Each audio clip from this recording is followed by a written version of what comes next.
第一次在综艺里看到父凭子贵，32岁男演员郭梦旭中传毕业，做过演员、主持人、歌手，但都不温不火。他的妻子信姐大他6岁，是投资人、出品人、制片人兼经纪人，合作过众多知名演员，参与出品过多部影视剧，妥妥的圈内大佬。郭梦旭刚毕业不久就认识了信姐，当时信姐离异带娃，想找个长得帅又听话的男人相妻教子，郭梦旭恰好乐意吃这口软饭。然后我问他你有没有想要孩子？那我需要你在孩子出生以后能留在家里陪伴他。婚后两人生下1儿1女，加上前夫的儿子，家里一共3个娃。当同龄人还在为事业打拼时，郭梦旭已经父凭子贵，住进北京大平层，说是全职带娃。其实奶奶和姥姥都在家帮忙，根本不用他操心。他可比99%全职妈妈要幸福许多。早上6点，女儿开口先叫妈妈，而不是爸爸，可见平时多半是妈妈在带。信姐听到动静，立马就起来安抚女儿，郭梦旭却睡得死死的，被强制叫醒后，才懒洋洋给女儿接水，水杯拿过来往床上一放，也不知道哄女儿喝。噎完了就完事儿了，你看你让他喝水。信姐发现吸管没拔，郭梦旭还坚持说是直饮杯，最后还得信姐解决。这样的，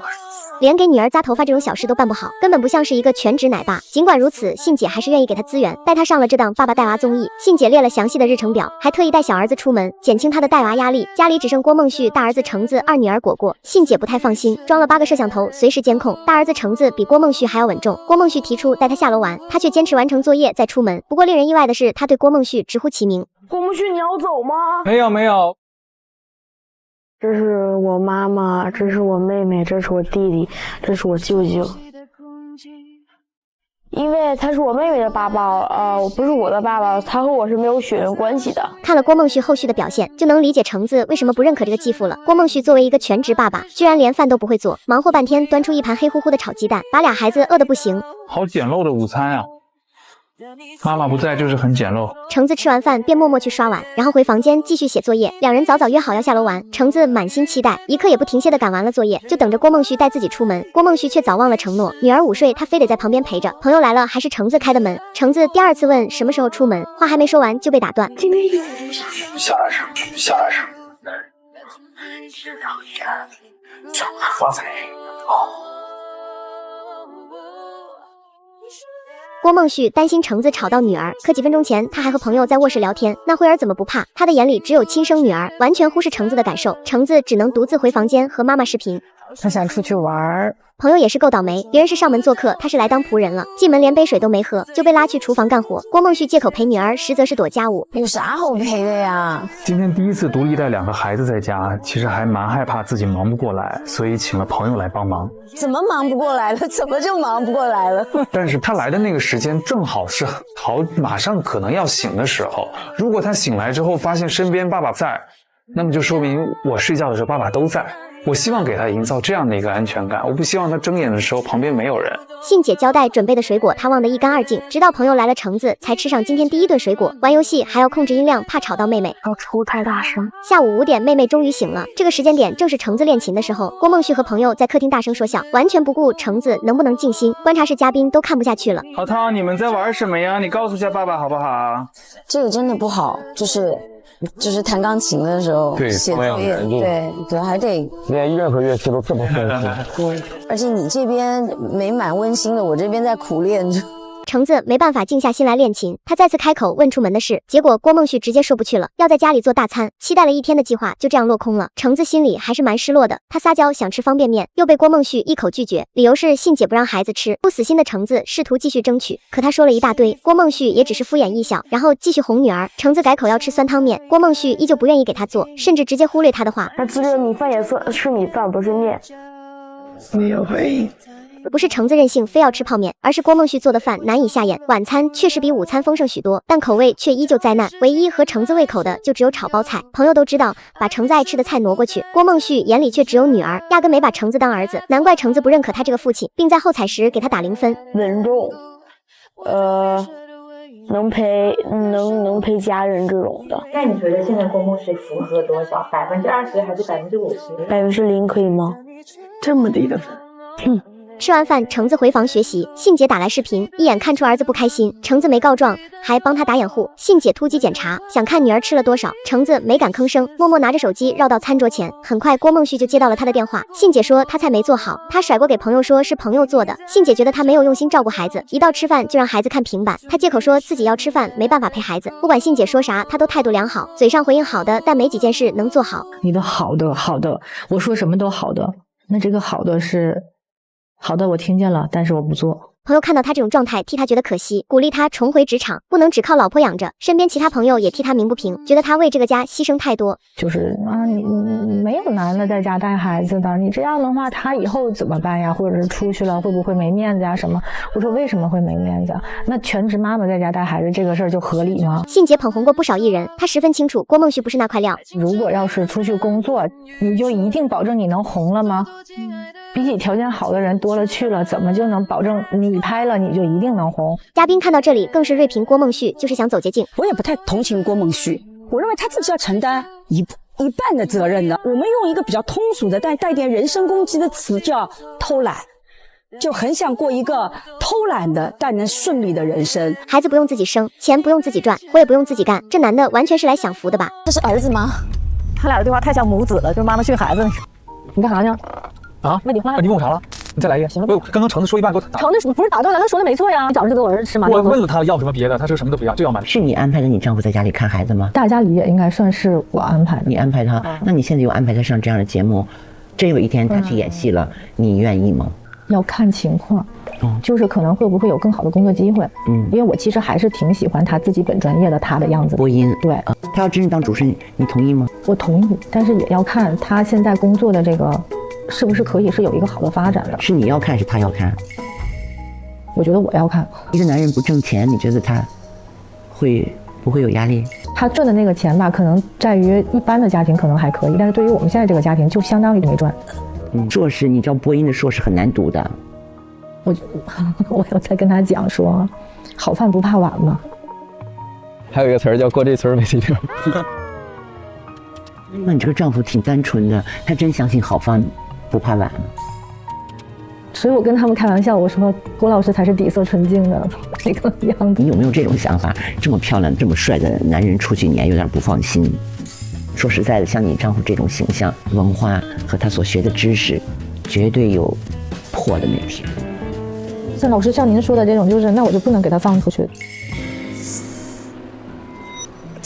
我觉得他一个是也很爱我，还有一个他也想变成更好的自己。他也不用再读博士了，他就当你就当他的导师吧。哇，他想读来，我说别读了。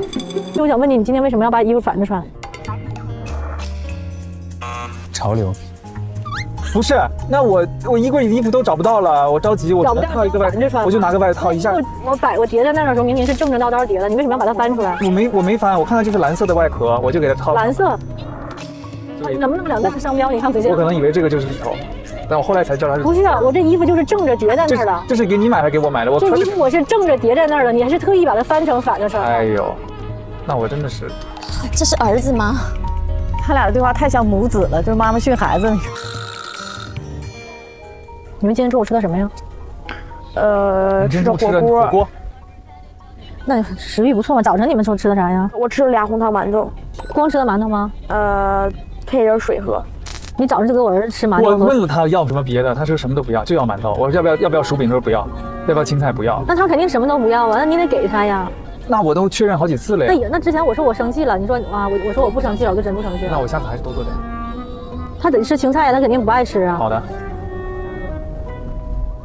桃今天摔着没？摔哪了？不是我问你呢。体操课没摔着。那要是我扶他下那个体操课那个楼梯的时候，我给他摁着了，没事，他不疼就没事。哦。哎，那跟你聊什么了呀，妈妈？说得让你成长。倪萍老师说让我那个放宽心，让你多放手，让你自己做。说你其实是有能力、有脑子的，能把那个研究生考下来的人，也不是说这个完全想不清楚。所以我可以有更多自己的想法，然后你也不会生气那种。不是有你自己更多的想法，带脑子的想法。就你不要误会，不是让你有更多的想法，而是让你把事儿想得更全面，这是两个概念。好的。不是说现在我可以有点想法了，哎，我想干个什么，想干个不是这个意思，是你在对于处理这些事儿的时候，把事儿想得更细分一点。好，更周到一点。你就没有把桃的裤子带出来，只带了上衣。好。他穿着这个勒勒的，就这么一天吗？我其实想过，我还想着说。我现在说话呢。啊，我真生气。就是人家在跟你提问的时候，你多想一下这件事儿。好，你想一下，你看看这事儿可不可以，合不合适，内心里自己先问问为什么。然后我是挺期待，就是家里能有一个人能把家里的事情顾好，然后在工作上呢多长点眼睛，然后再做事情再给点力。然后那个他说，其实你是被我压抑的。他说的吗？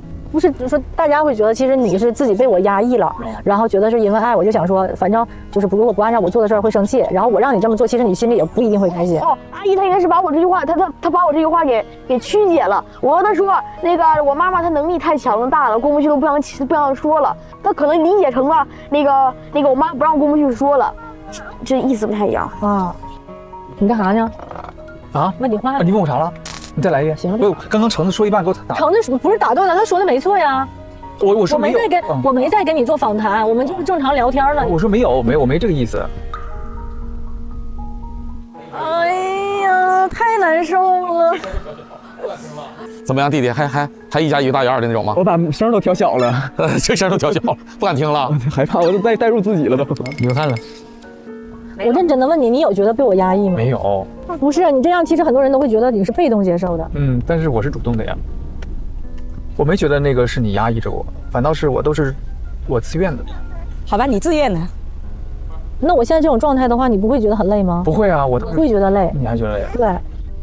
他情绪好稳定，情绪稳定。要我的话，下秒我就累。妈妈是累，就我确实是。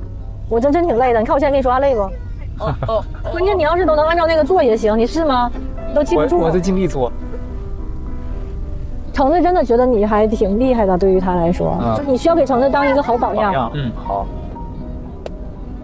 就是你需要让他觉得你是能承担一些事儿的，这对于他的成长也很重要。橙子，你需要吗？啥呀？你看，橙子不需要，随便吧你。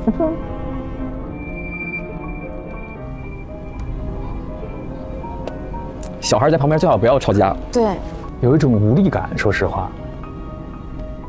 哎，今天是不是那个就是最后一次后台了？就这次录制，我有一个特别想说的，不知道你想不想听？就是你想不想知道我在全职爸爸这个期间最失落的时刻？很想知道。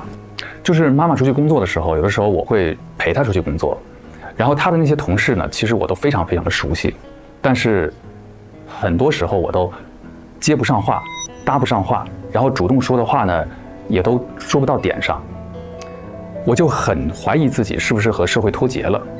那种感觉其实很无助，你会感觉到你曾经是一个台上的人，但那个时刻台上台下、台前台后都跟你没有关系。是我就是觉得他，特别是在孩子面前这样说爸爸，这爸爸在家里更卑微、更没有地位、更没有话语权了。这孩子也不拿爸爸当回事儿了。家里说一个男人，就是如果你真的没有塑造起你自己的形象的话，你在外面你说就是孩子找锅还想弄在工作的话，我觉得他信心更难了。所以我觉得信心有一点是特别奇怪的。你看啊，他的目标是希望郭梦旭做他孩子的榜样，但是他实际上的行为是把郭梦旭形象彻底踩在脚下，也就是他的目标跟他的手段之间是完全背离的。对，我说实话，如果是我掉头就走，我一点都不忍，我不惯这个毛病。因为当你把我看成一无是处的时候，你为什么要来爱我？当你觉得我脑子也没有，我衣服也会穿反，为什么你还要跟我在一起？你告诉我。哇，伊能静，你对我观察太好了，就是很多的夫妻都有这个问题，他会在很多人面前，在很多的私底下也好，公开场合，都把自己的配偶贬得一钱不值。对，为什么？我经常跟很多人讲说，如果你在我面前说的你的配偶一钱不值，他只能证明你眼光很差，或者你跟他匹配。但我觉得这个节目特别好的一点是，以前我们都把很多的问题看成是男性或女性的问题，其实在这里你会发现很多时候都不是男性女性的问题，就是角色以及背后的资源体系的问题。